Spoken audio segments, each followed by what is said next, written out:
Arcadia Automata. Waste-to-energy generation, recycling sorting facility, psychedelic nightclub, and greenhouse research center. Situated in between Williamsburg and Vinegar Hill, the Brooklyn Navy Yards is rich with industrial and marine architectural typology, which are some of the characteristics we leverage in our project. Our site meets the water in Wallabout Bay and claims panoramic views of Lower Manhattan.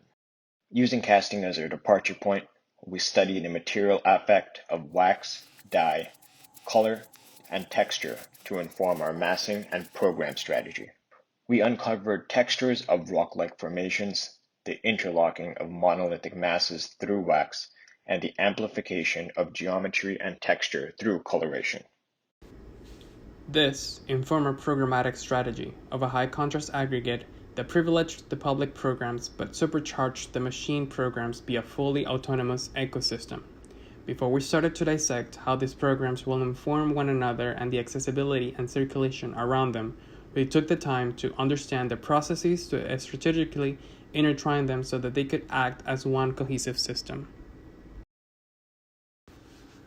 Studying these processes, we intertwined the waste-to-energy process with the recycling and sorting so that they may work parallel to each other.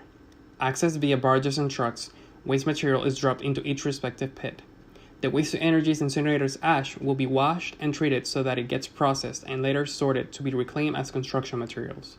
The waste-to-energy process also begins to inform the greenhouse towers by allowing the use of steam as part of their controlled irrigation system.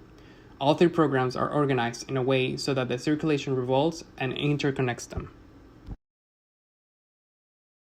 The project uses a thick, waterproof concrete substructure and wall system, creating a concrete hull that provides a barrier against the high water table and a foundation for a building. The monolith spans high and wide using a system of steel trusses and strategic column grid, which are suspended floors used to hang. The two-tone facade is composed of a panelized metal cladding that draws from the site's industrial heritage and a panelized and textured GFRC precast system in the interiority that spills through select parts of the public-facing exterior, which draws upon the learnings from our castings. As a result, the monolithic geometry speaks of heavy geologic features that hosts inner controlled lighting conditions, aiding the natural light for the greenhouses, as well as complement the inner circulation for a smooth transition between interior and exterior spaces, much like the wax in our casting. As an urban move, the monolith's meaty facade nods to the public, activating Kent Avenue on one side and the Williamsburg Bridge on the other.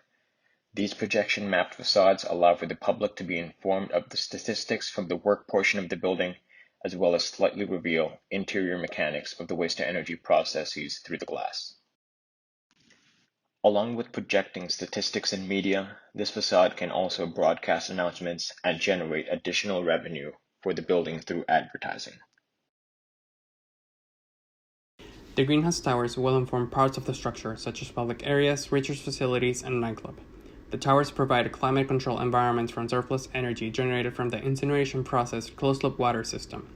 Each tower can be assigned a different growing climate to suit the research needs of the resident botanist in order to host different environments with adequate air pressure, temperature, and humidity levels.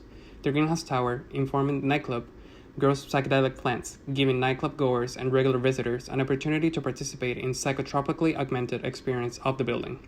This aquatic system, tropical climates, and temperate broadleaf and mixed forest climate, as well as cold storage for flowers and seeds.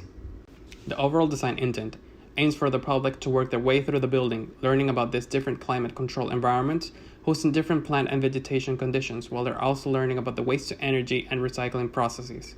The structure talks to the old and the new through the different mechanical processes, high-contrast program organization, and material exploration in order to create one cohesive system, revealing a geological-driven urbanism that establishes a processional journey through the aggregated layers of interiority and exteriority.